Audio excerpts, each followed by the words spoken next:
Bonsoir à tous et bienvenue dans notre nouveau numéro de Bref d'actualité, émission qui analyse l'information en quelques minutes. Ce soir, nous vous proposons le sujet suivant qui concerne le rapport de la commission d'enquête du Sénat sur l'influence des cabinets de conseil sur les politiques publiques. Pour évoquer ce sujet, je serai avec David Saforcada, président de l'Appel au Peuple, ancien militaire, auteur de nombreux ouvrages sur le bonapartisme et plus généralement sur l'œuvre politique des deux empereurs. Bonsoir David et merci de votre présence. Merci Christopher pour l'invitation et bonsoir.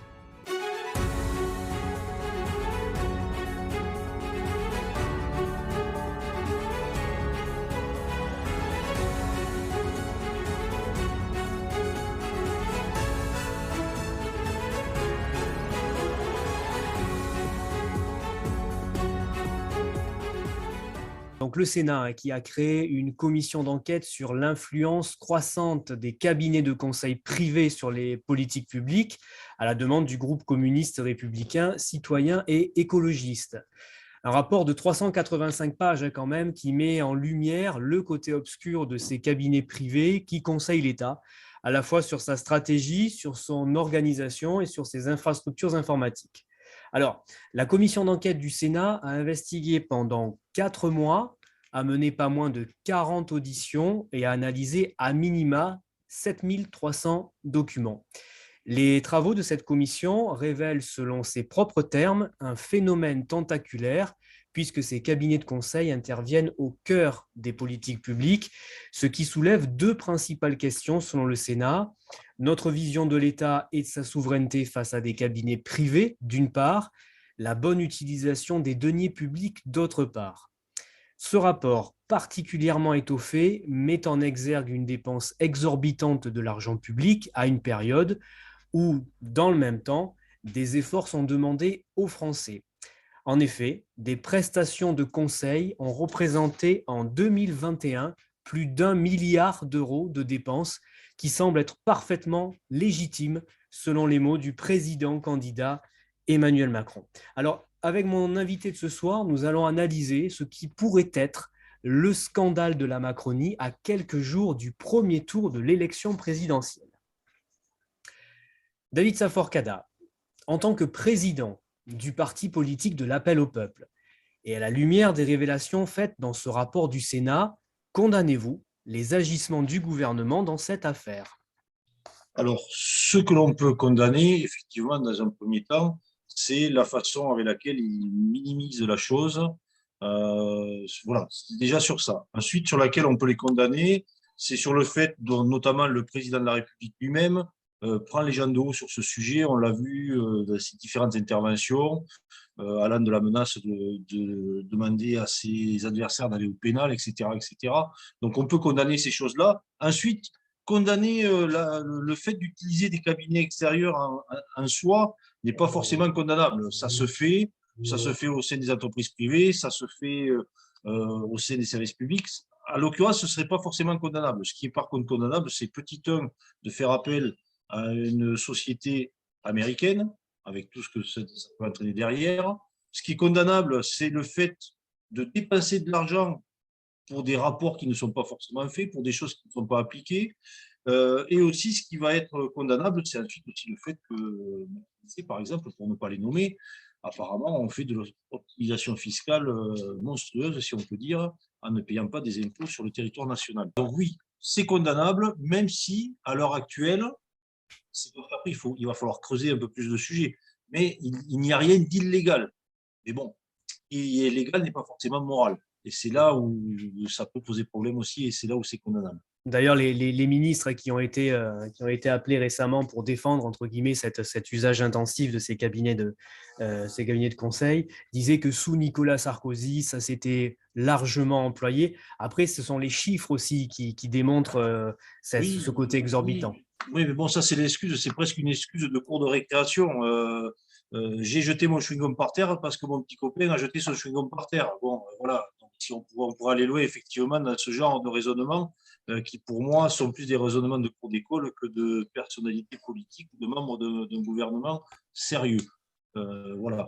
Bon, et ensuite, en plus, ça tombe très bien parce que, comme s'il en fallait d'autres, aujourd'hui, on vient d'apprendre, par exemple, que concernant l'acheminement des professions de foi pour l'élection présidentielle. Un cabinet privé a été mandaté pour faire une étude, et cette étude vient de dire que pour remplacer la Poste, il n'y avait rien de mieux que la Poste. Bon, je pense Très intéressant. Ah, oui, je oui. pense qu'on aurait pu économiser quelques dizaines de milliers d'euros pour arriver à la même conclusion. Mais voilà, on pourrait peut-être que ça continue. Alors justement, hein, il y a une question qui peut être posée sur le fait de que penser du risque existant de conflit d'intérêts lorsque l'on sait que les cabinets conseillent aussi bien les pouvoirs publics d'une part que les clients privés. Le rapport mentionne en ces termes que si parmi les clients privés du cabinet, certains ont un intérêt à une décision de l'État dans un sens déterminé, la question peut se poser de savoir comment l'intérêt général peut être défendu de façon objective. Que penser de cela? Oui, donc alors, il y a un exemple simple qu'on a vécu au moment de la crise sanitaire, c'est avec Pfizer. D'accord, donc McKinsey derrière tout ce qui a été mis en place par rapport au Covid, et on va retrouver des connexions entre McKinsey, Pfizer et autres. Mais on pourrait même aller plus loin. Il suffit de regarder l'organigramme de La République en marche, et on va retrouver des personnes qui émargent aussi chez McKinsey. On va retrouver McKinsey qui a soi-disant donné des conseils gratuitement pendant la campagne. Mais effectivement, ce qui va être embêtant, c'est cette histoire de privé qui va venir rentrer dans la fonction publique et avoir accès à des informations parfois importantes. Mais moi, encore une fois, ce qui me pose encore plus problème, c'est la nationalité, en l'occurrence de ce cabinet de conseil américain, en sachant encore une fois que les Américains sont peut-être nos amis, mais ce sont aussi des gens qui aiment bien nous espionner et savoir ce qui se passe au cœur des rouages de l'État français. Et comme le disait un peu le général de Gaulle, les États n'ont pas des amis, ils ont des intérêts. On est bien d'accord. Et là, c'est le mot qu'il fallait dire, ouais, des intérêts. Voilà. Où sont les intérêts de McKinsey?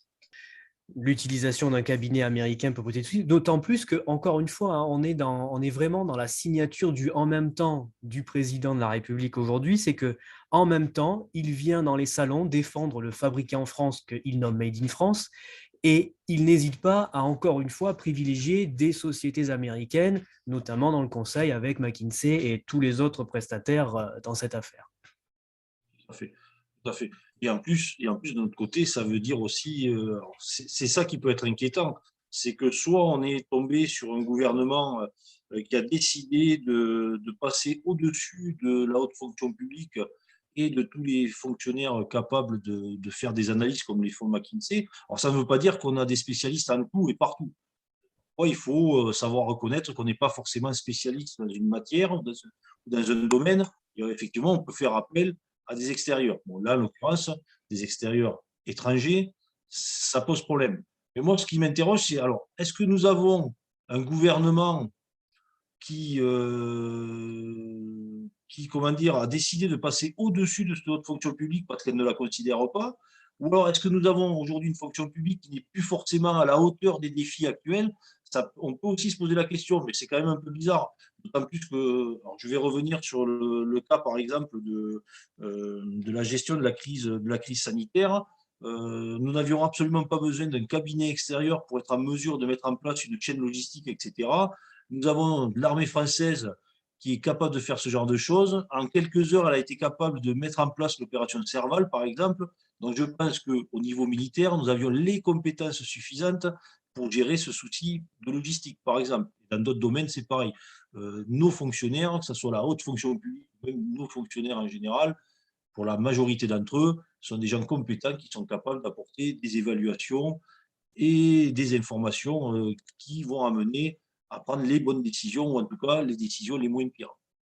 Alors, c'est intéressant ce que vous annoncez. Justement, j'en viens à notre troisième point. Donc, on va parler un peu plus de chiffres hein, avec les dépenses qui ont été engrangées par ces cabinets. Donc, au total, hein, les dépenses de conseil de l'État ont dépassé en 2021 le milliard d'euros. Il se divise en deux principales variantes. Donc, 893,9 millions d'euros pour les ministères et 171,9 millions d'euros pour un échantillon de 44 opérateurs. C'est plus de 2 fois hein, le budget de 2018. Si on prend le graphique donc affiché au niveau de ce rapport. En 2018, on était à une dépense de 379,1 millions d'euros. Et en 2021, ce chiffre est multiplié par 2,36 pour arriver donc aux 893,9 millions d'euros. Alors, je rebondis sur ce que vous disiez en termes de ministères, puisque 5 ministères représentent 85% des dépenses. On y retrouve pour 21% le ministère de l'Intérieur, 19% le ministère des Finances, 18% le ministère des Armées, 13% le ministère de la Transition écologique et enfin tout ce qui est ministères sociaux à 11%. Si on continue dans ces chiffres, par exemple, le cabinet Sémaphore est chargé d'accompagner les préfectures dans l'organisation de la mise sous pli de la distribution des professions de foi pour les élections présidentielles et législatives de 2022. Vous l'évoquiez il y a quelques instants.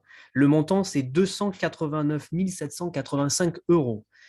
Près de 4 millions d'euros à McKinsey pour la réforme des APL. Ensuite, on a, par rapport à la crise sanitaire, le chiffre certainement le plus important, tout ce qui est approvisionnement de la France en masques, organisation de l'approvisionnement, stockage, distribution, etc.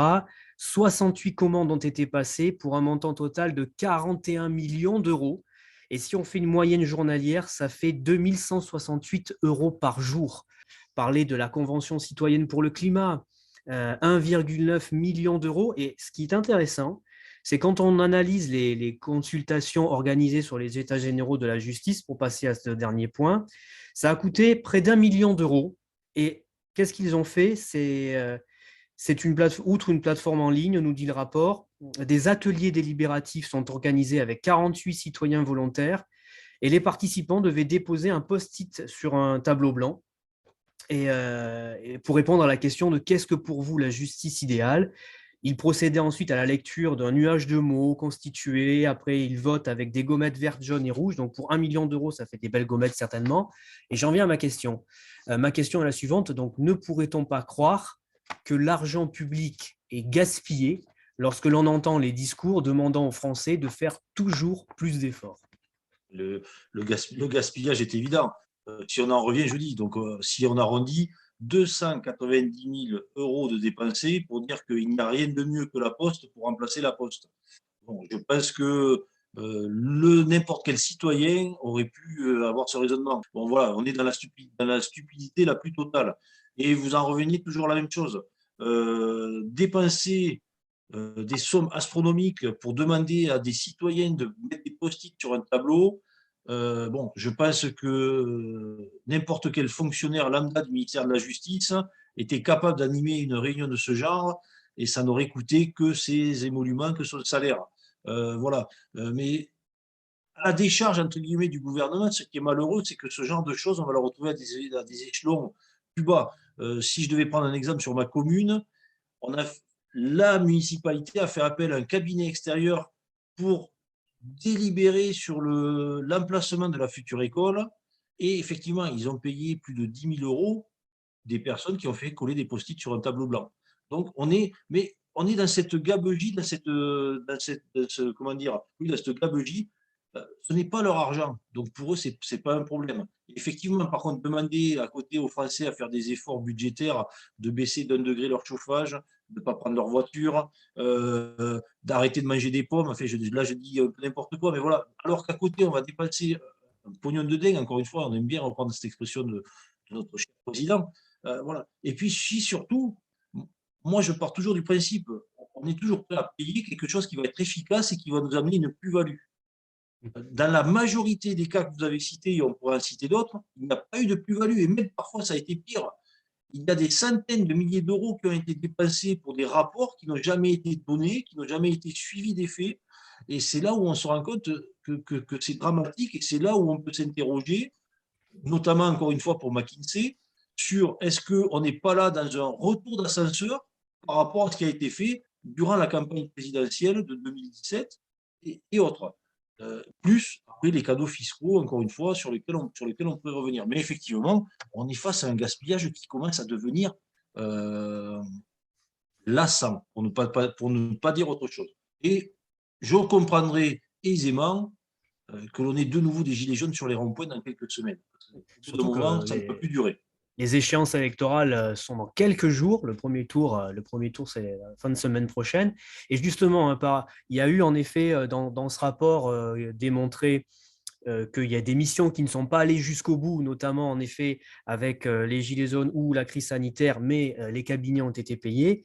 J'ai repris également la mission de McKinsey sur l'évolution du métier d'enseignant. Le rapport de la commission d'enquête du Sénat mentionne que c'est une dépense évitable pour un travail dont la valeur ajoutée reste à démontrer. C'est un coût pour l'État de 500 000 euros, donc environ 3 312 euros par jour de consultation. Le ministère de l'Éducation nationale, selon les mots du rapport, n'a pas véritablement cherché à mobiliser ses propres ressources, d'autant plus que les arguments ont été produits sans consulter la communauté enseignante. Oui, mais ça ne m'étonne pas. Vous voyez, on est dans ce genre de choses. Et en plus, d'autant plus, alors si j'ai bien lu ou si j'ai bien compris, bon, ce rapport amène à des réflexions totalement basiques. Par contre, effectivement, il semblerait que, alors, je ne sais pas si c'est McKinsey ou notre cabinet, est arrivé à la conclusion qu'il fallait réduire drastiquement les effectifs de fonctionnaires de 150 000 personnes. Ça, c'est quelque chose qui va faire plaisir au gouvernement. Il faut faire des économies, donc bien entendu, on va le faire sur le dos des fonctionnaires, encore une fois. Et là, c'est pareil. Vu les libéraux que l'on a au gouvernement, il n'y avait pas forcément besoin de payer un cabinet de conseil pour arriver à cette conclusion-là. Mais voilà, on est dans des dépenses folles et qui, en plus, voilà, avec des résultats infimes. C'est comme si moi, j'allais chez un client qui va me demander de faire un audit et qu'à la fin de l'audit, je lui demande à ce qu'il me paye et je lui remets un rapport en lui disant qu'en fait, il n'y a rien à faire ou je vais simplement lui dire ce que lui avait déjà compris depuis longtemps, qu'il fallait embaucher du personnel ou acheter du nouveau matériel. C'est exactement la même chose. C'est ce qui va être aussi délicat, hein. Comment expliquer aux Français, d'ailleurs vous l'avez rappelé qu'on nous invite à baisser de 1 degré la température à la maison pour faire des économies d'énergie. On voit la facture du carburant qui ne cesse d'augmenter avec une réforme de 18 centimes mis en place le 1er avril, donc aujourd'hui où est enregistrée l'émission, sachant que à peu près 20%, hein, je crois, des stations-service ne le mettront pas en place tout de suite par rapport aux réserves qu'ils avaient effectuées. Donc, on est vraiment en train de se demander comment un président de la République peut demander aux Français de faire des efforts puisque leur pouvoir d'achat baisse. On a une inflation qui est à plus de 4% et des augmentations de salaire quand il y en a qui se plafonnent autour de 2%. Et quand on lit en effet que l'on commande pour des centaines de milliers d'euros des questions qui peuvent être traitées par les ministères. Et ça peut être également une question subsidiaire. On se demande finalement, les ministres sont tellement peu compétents qu'ils délèguent finalement pratiquement toutes les questions à des cabinets de conseil et après se basent sur leurs réflexions. Et d'ailleurs, dans le rapport, il est mentionné que normalement, un cabinet de conseil doit proposer différents axes en donnant les tenants, les aboutissants, mais également les plus-values et les défaillances de certains scénarios. Cependant, il a été avéré que dans tous les scénarios, à chaque fois, le cabinet de conseil dit on privilège ce scénario que vous devez appliquer et on écarte les autres. Oui, on a affaire, après, c'est pareil, j'allais dire, on a le personnel politique qu'on mérite. Alors, c'est un peu méchant pour les Français, mais effectivement, on a l'impression, à part quelques ténors comme monsieur Le Drian ou même comme monsieur Blanquer, ensuite, je ne parlerai pas de la ministre des Sports, qui est une ancienne sportive, mais bon, qui ne brille pas quand même par son excellence. Oui, on a l'impression d'avoir des amateurs qui ont décidé de se braquer auprès de ces cabinets de conseil qui ne font pas forcément confiance à leurs équipes. Mais ça, c'est pas nouveau. Sous le mandat précédent de François Hollande, vous aviez quelque chose qui est quand même important. On a un moment, au ministère de la Défense, on ne voulait pas voir traîner des militaires. Hein, certains énarques et une certaine population d'une certaine gauche, au ministère de la Défense, ne voulaient pas voir traîner des militaires parce que les militaires étaient des gens qui avaient du sang sur les mains. On marche sur la tête. Et là, c'est pareil. On a des gens et puis qui en plus pour certains ont des relations avec ces cabinets de conseil. Donc on est toujours pareil, alors je ne vais pas employer ces termes parce que ça pourrait être de la diffamation, mais on est avec la République des copains. Mais je ne rajouterai pas le deuxième pour éviter Je tous les vous ai problèmes. parfaitement compris. Voilà, je pense que tout le monde effectivement aura compris. Non, non, on est face à des gens qui peut-être n'ont pas confiance à cette haute fonction publique qui Alors, après, on peut penser ce qu'on veut de l'ENA ou des grandes écoles, mais où il y a des gens compétents, et sûrement des gens beaucoup plus compétents que nos ministres, et que peut-être pour des questions d'ego, ils n'ont pas envie justement de suivre leurs hauts fonctionnaires et préfèrent se rabattre sur des cabinets dans lesquels ils ont de nombreux amis. Alors, partons maintenant sur l'aspect fiscal que vous évoquiez au début de cet entretien, avec la révélation qui est faite dans ce rapport du Sénat qui affirme que le cabinet de conseil McKinsey, étant l'un des plus gros prestataires, n'a pas payé d'impôt sur les sociétés depuis au moins 10 ans. Alors, je vais reprendre un peu le rapport puisqu'il énonce des termes assez intéressants. Donc, en ces mots, le rapport mentionne que le cabinet McKinsey est bien assujetti à l'impôt sur les sociétés en France, mais ses versements s'établissent à 0 € depuis au moins 10 ans, alors que son chiffre d'affaires sur le territoire national atteint 329 millions d'euros en 2020, dont environ 5% dans le secteur public et y emploie environ 600 salariés. Alors, ils expliquent un petit peu comment fait ce cabinet de conseil pour ne pas payer d'impôts. On est dans la légalité la plus complète, puisque les prix de transfert que les entités françaises de McKinsey versent à la société américaine sont d'un montant tel qu'ils participent à rendre le résultat fiscal en France nul ou négatif depuis au moins 10 ans. Et ce qui est intéressant, et d'ailleurs la Commission, elle n'hésite pas à aller à l'encontre de ce qu'a pu dire et annoncer Monsieur Karim Tajedine, le directeur associé de McKinsey. Je le dis très nettement, nous payons l'impôt sur les sociétés en France et l'ensemble des salariés sont dans une société de droit français qui paie ses impôts en France. Et du coup, la commission, elle n'hésite pas à utiliser les mots de faux témoignage devant une commission d'enquête, puisque les irrégularités fiscales tendent et permettent de minorer artificiellement le résultat d'une entreprise. Donc, la question est assez simple. Que penser de ces opérations fiscales qui dispensent McKinsey de payer l'impôt en France? Alors déjà, pour revenir à ce que vous disiez, lorsque le président de la République a dit que s'il y avait un problème, il fallait aller au pénal, justement, ils vont aller au pénal. Monsieur Karim Tadjedine va se retrouver au pénal pour son témoignage. Pour revenir à ce que vous disiez, ce qui est malheureux, c'est que la pratique est connue et elle est légale. McKinsey n'est pas la seule entreprise à faire ce genre de choses. Vous avez d'autres entreprises américaines installées sur le territoire national qui rapatrie, alors je ne connais pas toutes les ficelles, je ne suis pas fiscaliste, je ne suis pas comptable, je ne connais pas toutes les ficelles, mais qui rapatrient une grosse partie de leurs bénéfices aux États-Unis. Petit 1, ça leur évite de payer des impôts. Petit 2, parce qu'on est en France et suivant la taille de l'entreprise, ça leur évite de verser une participation ou un intéressement à leurs salariés français. Ça aussi, il faut le savoir. Bon, c'est peut-être pas le cas de McKinsey sur ce coup-là, mais il faut savoir que vous avez des entités américaines dont je tairai le nom qui sont coutumières du fait. Donc, en fait, c'est légal. Quelque part, c'est légal, on pourrait dire, d'autant plus que ça part au Delaware, qui est un paradis fiscal. Pour ceux qui ne le savaient pas, je crois, si je ne dis pas de bêtises, que en fait, vous payez 250 $ d'impôts en fonction de vos bénéfices, ce qui est fantastique. Je rêverais de payer 250 $ d'impôts chaque année. Ça expliquerait beaucoup de choses, en effet, sur l'État choisi américain. Voilà, tout à fait, tout à fait. Donc voilà, donc ce qui est légal, le montage est légal. Le problème, c'est que tout le monde semblait être au courant et tout le monde l'a laissé faire. Et donc, effectivement, les salariés de McKinsey établis en France, eux, doivent payer l'impôt. Je présume. C'est peut-être ce qu'a voulu dire M. Tadjedine, mais il s'est mal exprimé. Je pense qu'il s'est mal exprimé lorsqu'il disait qu'il payait les impôts. Sûrement les salariés, effectivement, mais pas l'entreprise. Ce qui est dommageable, et c'est là par contre pour le coup qu'il faudrait changer peut-être un peu la fiscalité française et et interdire, pardon, ou réduire en tout cas ce genre de passe-passe financier euh, au sein des entreprises multinationales. Parce qu'encore une fois, comme je vous le dis, bon là on pointe du doigt une entreprise américaine, mais on pourrait pointer du doigt d'autres entreprises, voire même des entreprises françaises qui seraient inscrites dans des territoires, sur des territoires étrangers. Alors, justement, pour rebondir sur cet aspect fiscal, donc le gouvernement s'est défendu récemment du recours soi-disant disproportionné au cabinet de conseil. Donc, ce sont les ministres Amélie de Montchalin et Olivier Dussopt.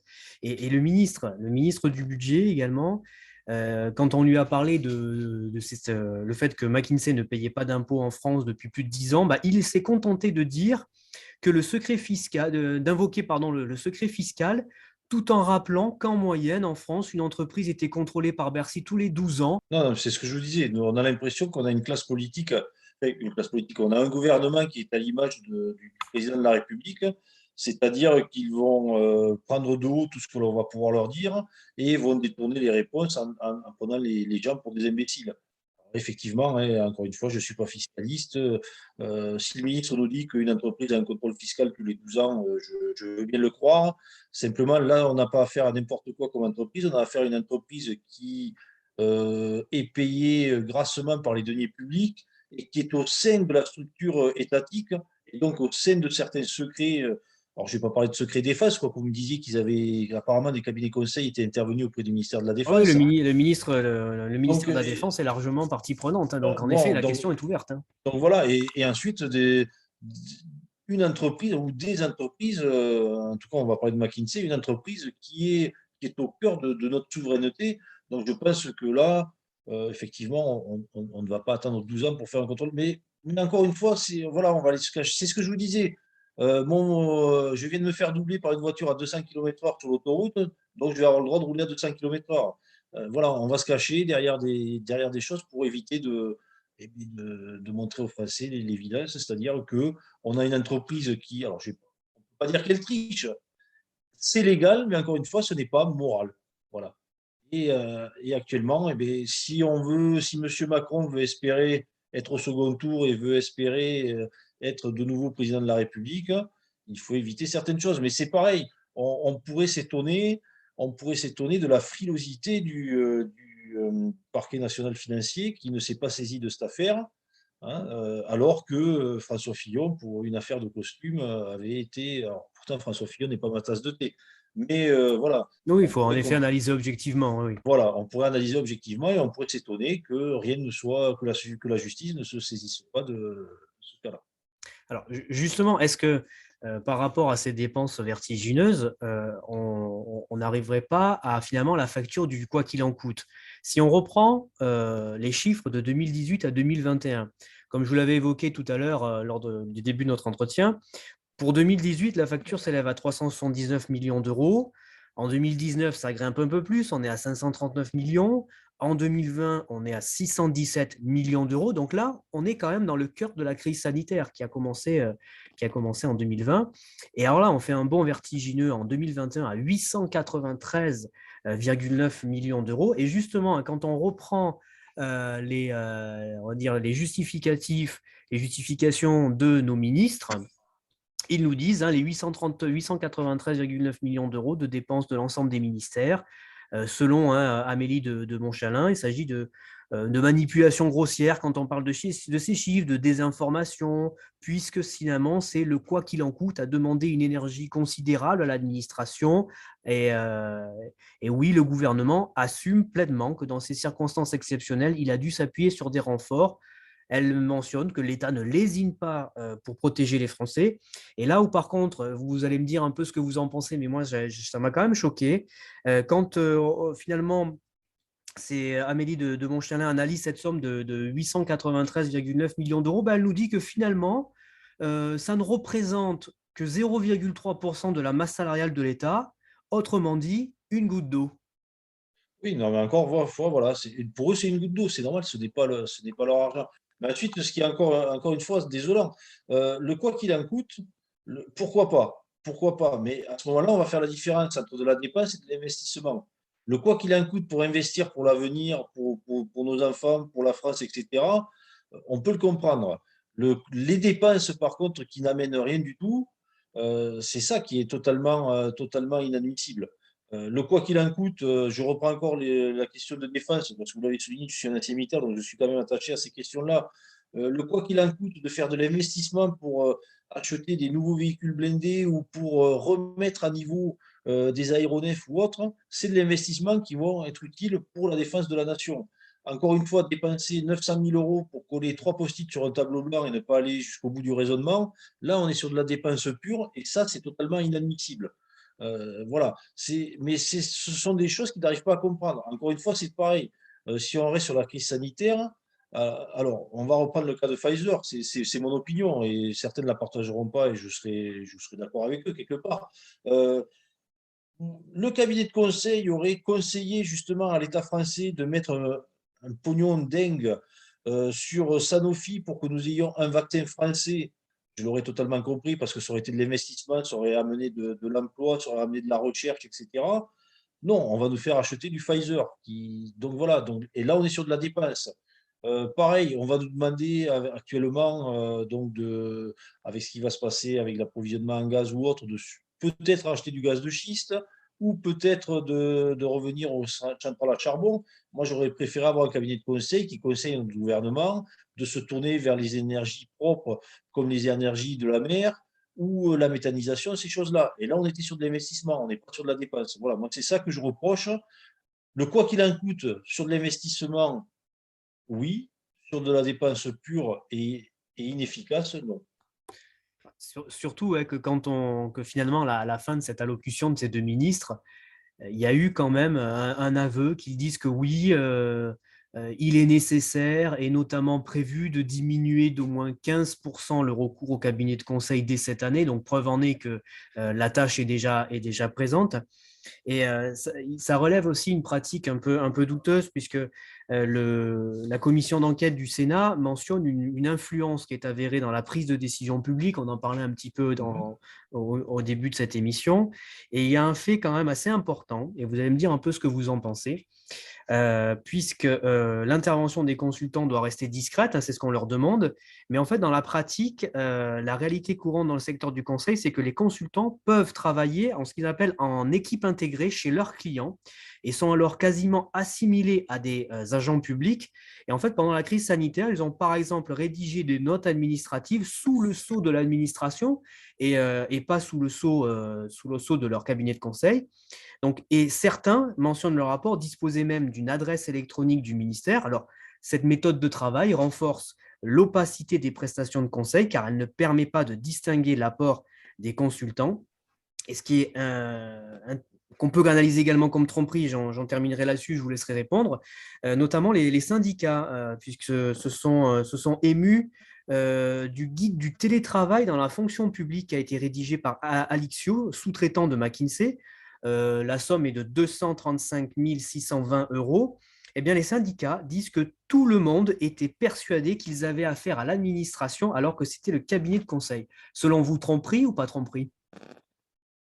Quelque part tromperie, oui, parce que moi, si je travaille dans une administration, mes responsables, ce sont les fonctionnaires qui sont au-dessus de moi et non pas des cabinets extérieurs que je ne connais ni d'Ève ni d'Adam et qui vont en plus prendre des décisions qui ne vont pas forcément aller dans mon sens ou autre. Donc, effectivement, on est quelque part sur de la tromperie. Comme on est sur de la tromperie, comme vous disiez, l'effet d'annonce de réduction de 15% d'appel au cabinet de conseil, bon, est-ce qu'il y aurait eu cette baisse si cette affaire n'était pas remontée? Comme par hasard, ils font cette annonce le jour où il y a la conférence de presse de ministre. Bon, c'est pareil. Est-ce qu'il y a tromperie ou est-ce qu'il y a sincérité?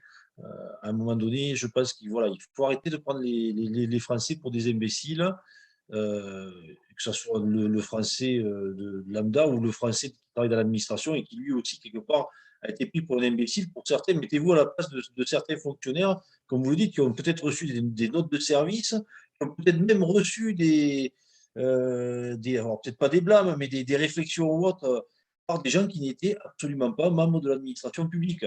Bon, c'est quand même un peu fort. C'est quand même un peu fort. Alors, je vais revenir un instant sur les mots hein, qu'a eu le président de la République très récemment. Alors, est-ce qu'il perd justement son sang-froid par rapport à cette affaire à quelques jours de l'élection présidentielle, dont les sondages sont en train d'expliquer que la différence de points entre Marine Le Pen et Emmanuel Macron, si ces deux candidats sont au second tour, finalement se réduit. Comme le dit Marine Le Pen dans ses interventions, la différence qu'il va y avoir, donc si Marine Le Pen passe au second tour et se retrouve face à Emmanuel Macron, c'est que Emmanuel Macron aura un bilan à défendre, contrairement au premier débat d'entre-deux tours que l'on avait connu en 2017. Le chef de l'État a rejeté tout scandale d'État, affirmant, et je cite, qu'aucun contrat n'est passé dans la République sans qu'il respecte la règle des marchés publics. invitant même, et vous l'avez rappelé très justement, qui est peut-être une preuve d'agacement, il dit que, je cite, « quiconque est la preuve qu'il y a manipulation mette le contrat en cause au pénal ». Alors, est-ce que le chef de l'État commence à perdre un petit peu ses nerfs ou il s'agit tout simplement, encore une fois, de manipulation de communication? On va dire qu'avec M. Macron, c'est compliqué parce que M. Macron a pris des cours de théâtre dans sa jeunesse, donc je pense que c'est un très bon comédien. Donc ça peut être compliqué, mais je pense qu'il doit y avoir de l'agacement et peut-être un tout petit peu, un peu de peur parce que ce genre d'affaires, on n'en sort jamais indemne. Regardez encore une fois ce qui est arrivé à François Fillon pour des simples histoires de costumes, hein, parce qu'ensuite, ce qui s'est passé à l'Assemblée nationale avec son épouse est arrivé après, mais pour de simples costumes, on peut dire qu'il a raté le second tour. Donc, M. Macron peut s'inquiéter. Bon, la seule chose qu'il y a pour M. Macron, c'est, alors je ne vais pas me faire des amis, mais c'est que vu le niveau qu'il y a derrière, ça va être compliqué quand même pour lui passer devant. Il n'y a que Marine Le Pen aujourd'hui qui est capable de jouer au coude à coude avec lui et un peu plus loin derrière M. Mélenchon, mais bon, on ne rentrera pas avec M. Et on voit Mélenchon. qu'en effet, Mélenchon devient le troisième homme et grappille des Voilà. points. Et on dit que c'est le vote utile à gauche. Mais pour en revenir au président Macron, et encore une fois, pour en revenir sur les marchés publics qui auraient été respectés, non, effectivement, ça a peut-être été respecté, mais c'est comme partout. Lorsque vous avez quelqu'un qui gratuitement va vous rendre des services, donc va venir faire une expertise ou deux, il va vous faire ça gratuitement. Lorsque le jour où on va étudier les dossiers de l'appel d'offres, on va toujours se rappeler que tel cabinet ou tel entrepreneur a été sympathique avec nous en nous faisant un petit cadeau et que donc euh, on va faire pareil, parce que surtout, alors je ne connais pas les chiffres, mais imaginons un McKinsey à 900 000 euros et un concurrent à 899 000. Bon, mais même si McKinsey est un tout petit peu plus cher, on va le prendre à lui parce qu'on sait qu'il nous a rendu service. Et puis bon, encore une fois, regardons les organigrammes de La République en marche en 2017 et regardons les organigrammes de McKinsey France et on comprendra peut-être certaines choses qui, pour le coup, doivent peut-être donner quelques sueurs à M. Macron.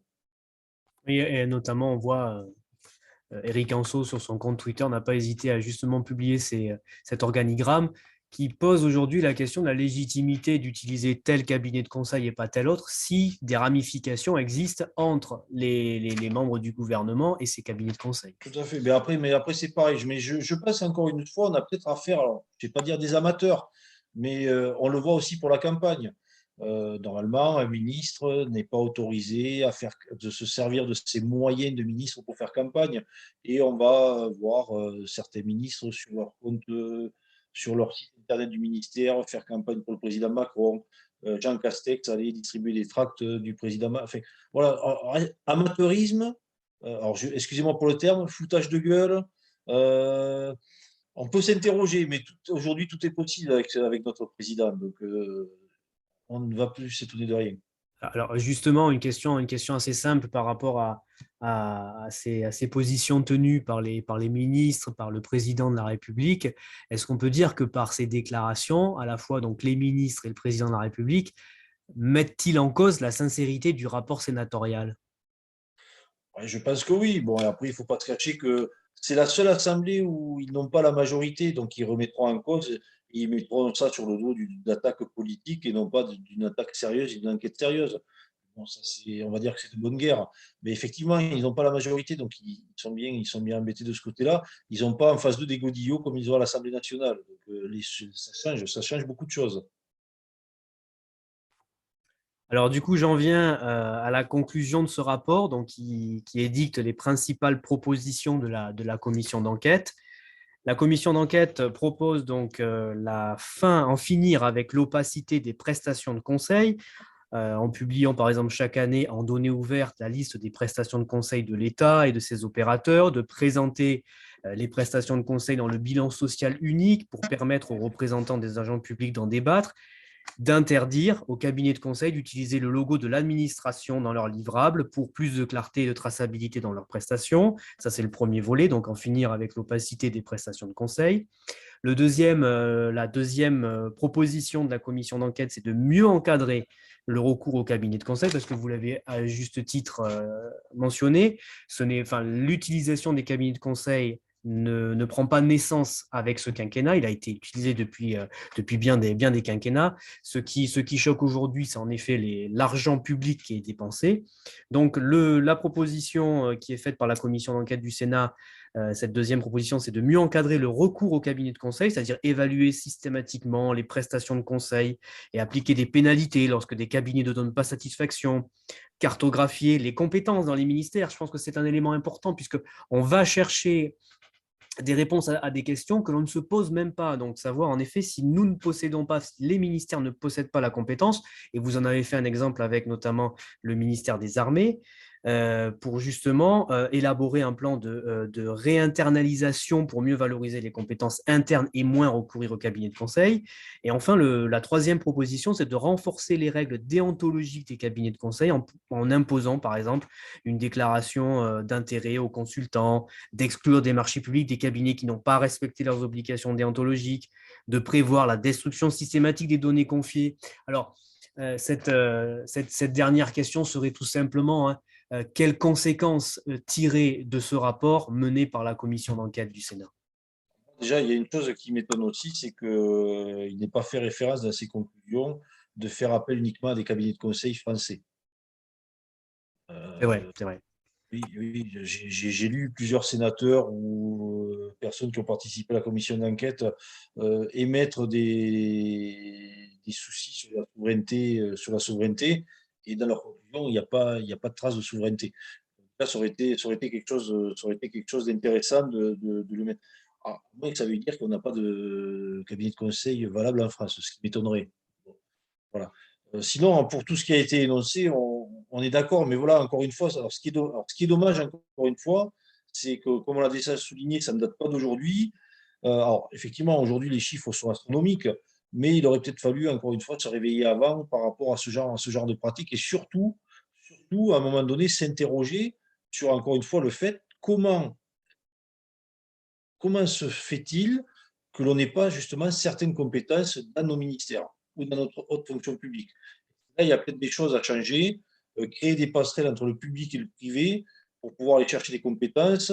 Alors, j'allais parler de l'ENA qui est censé ne plus exister, mais revoir la formation de nos énarques, la formation de nos hauts fonctionnaires, et peut-être aussi d'éviter que certaines pépites françaises, alors pépites intellectuelles, hein, je veux dire, ne partent à l'étranger parce que chez nous, elles ne trouvent pas quelque part de débouchés. Donc, ce serait des choses à creuser pour être capable d'avoir ce creuset national de conseils, d'expertise, que, effectivement, à certains moments, on ne trouve plus. Mais c'est ce qui existait avant et qui a toujours existé. Euh, Si on revient assez loin dans le temps, l'empereur avait mis en place des préfets, et ces préfets étaient là parce qu'ils avaient des compétences et étaient capables de faire de l'analyse, de la synthèse et de faire remonter à l'administration centrale ce qu'il pouvait y avoir à faire dans les divers départements français au niveau de l'industrie, de l'instruction nationale, etc., etc. Préfets qui ont été remis en cause d'ailleurs par le chef de l'État et le gouvernement voulant les supprimer à un moment donné. Oui, mais encore une fois, on veut supprimer certains rouages qui ont monté leur utilité. Certains ont monté leur utilité. Il est vrai que euh, le niveau a peut-être un peu baissé, mais c'est peut-être le niveau de l'ENA qui avait baissé. Après, ça peut démontrer également à ceux qui finalement critiquent les institutions de la Ve République que finalement un Parlement bicaméral avec deux chambres, notamment comme quand aujourd'hui le Sénat n'a pas la même couleur politique de l'Assemblée nationale, mène en effet des enquêtes approfondies, comme je le disais, ces 4 mois de travail, 40 auditions, 47 personnes entendues, plus de 130 questionnaires envoyés, plus de 7300 documents recueillis. D'ailleurs, j'invite ceux qui s'intéresseraient à étudier en profondeur ce rapport de la commission d'enquête qu'il est disponible sur le site du Sénat. Donc, comme je le disais, à plus de 300 pages, donc ça rentre dans certains détails qu'on a pu évoquer ce soir. Mais en effet, c'est la remise en cause d'une façon de travailler. Et aujourd'hui, il est de plus en plus difficile de dire aux Français on ne peut pas provisionner tel secteur. On sait par exemple que le secteur de la santé a gravement payé un lourd tribut dans cette crise sanitaire. La police, n'en parlons pas, là, tout ce qui est force de l'ordre, on réduit, alors je ne sais pas si on réduit, vous allez me le dire, mais on a l'impression qu'ils sont de moins en moins équipés face à une délinquance toujours plus prenante. Et du coup, ces ministères qui sont, on croirait, oubliés, finalement, on se rend compte qu'il y a des dépenses astronomiques qui sont menées. Et ça peut être aussi sur le volet du ministère des Armées, quand on voit la menace que représente la Russie aujourd'hui et que l'on analyse finalement les soldats que nous avons en moins, le matériel que l'on a en moins au fil des années, et qu'aujourd'hui, si on devait faire face à une guerre, on serait peut-être moins préparé. Alors, on demanderait au cabinet de conseil de nous définir la stratégie à tenir en cas de guerre? C'est fort possible. C'est fort possible d'ailleurs qu'ils aient eu leur mot à dire. Si je ne me trompe pas, il me semble que le gouvernement a réduit de 300 millions l'enveloppe des défenses, alors que, comme vous l'avez souligné, il y a la guerre. Et nous sommes en guerre, hein, on ne va pas se voiler la face, nous sommes en guerre contre le terrorisme islamiste. Nous avons besoin de montrer notre souveraineté sur nos territoires d'outre-mer et autres. Et là, on vient de nous réduire de 300 millions le budget de la défense. On vient de dépenser donc 1 milliard pour des cabinets conseils. Chercher, chercher l'erreur quelque part.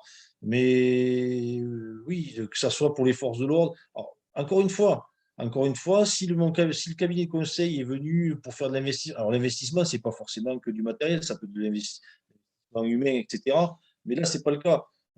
C'est pas le cas. Enfin, à moins que ce soit McKinsey ou un autre qui ait décrété qu'il fallait équiper nos policiers de caméras piétons. Alors là, pour le coup, je dirais, bon, mais ils ont eu une bonne idée. Mais ça reste à prouver que ça soit eux, par exemple. Non, non, je pense c'est totalement déconnecté. Et je pense que le fossé se creuse encore un peu plus entre ce qu'on va appeler certaines élites et le reste de la population. Donc c'est ça qui est bien dommage. Mais vous parliez d'Éric Anso tout à l'heure. J'invite les personnes qui vont nous visionner à aller lire le livre sur les élites françaises d'Éric Anso, qui est assez édifiant. Et d'ailleurs, je pense qu'il va refaire une réédition avec ce qui vient de se passer. Il y aurait des choses à dire. Mais mon petit doigt me dit que normalement, il devrait venir nous en parler directement d'une prochaine brève d'actualité.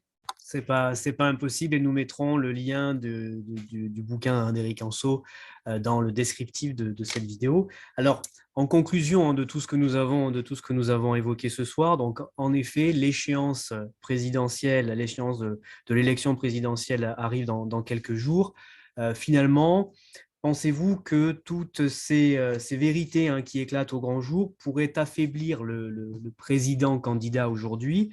Et finalement, si les sondages ne se trompent pas, ce qui est assez rare quand on est à quelques jours, quelques semaines, quelques mois d'une élection présidentielle, si le président Macron briguerait un second mandat, pensez-vous qu'à la lumière de ce rapport, mais également de la politique qui a été menée pendant 5 ans, l'Assemblée nationale porterait les mêmes couleurs?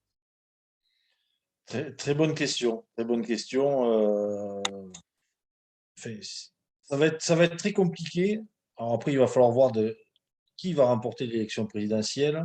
Il va falloir voir est-ce que si le président Macron remporte l'élection présidentielle, est-ce qu'il va respecter le calendrier, c'est-à-dire nous amener jusqu'au mois de juin pour les élections législatives, ou est-ce qu'il va dissoudre pardon, l'Assemblée nationale pour avoir des élections anticipées. Mais effectivement, ça risque d'être très compliqué pour les députés LREM actuellement en place de défendre le bilan. La seule chose qui pourrait les sauver, c'est que pour beaucoup de Français, élire un député, pour eux, alors un député, c'est un député de la nation, qu'il soit élu en Haute-Garonne, dans le Finistère, en Moselle ou autre, c'est le député de la nation.